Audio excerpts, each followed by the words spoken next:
மற்றும் ஒரு அண்மை செய்தி. பிரபல நடிகரும் இயக்குனருமான பாக்யராஜ் சென்னையில் காலமானார். இதுகுறித்த கூடுதல் விவரங்களை எமது செய்தியாளர் யுவராஜ் வழங்க கேட்கலாம். யுவராஜ், சொல்லுங்க.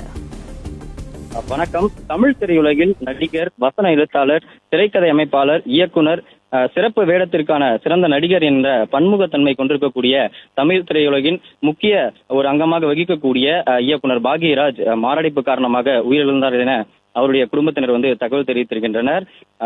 தொடர்ந்து இன்று காலை மாரடைப்பு காரணமாக சென்னையில் இருக்கக்கூடிய அவரது இல்லத்தில் அவர் உயிரிழந்தார் என்ற அந்த தகவலானது அவருடைய குடும்பத்தினர் தரப்பிலிருந்து தெரிவிக்கப்பட்டிருக்கின்றது.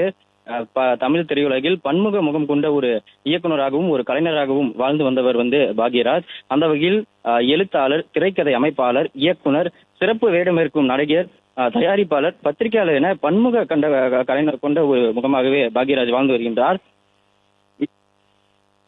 இயக்குனர் பாரதி ராஜாவிடம் உதவி இயக்குநராக 16 வயதினிலே கிழக்கே போகும் ரயில், சிகப்பு ரோஜாக்கள் ஆகிய திரைப்படத்தில் பணியாற்றி வந்தவர்.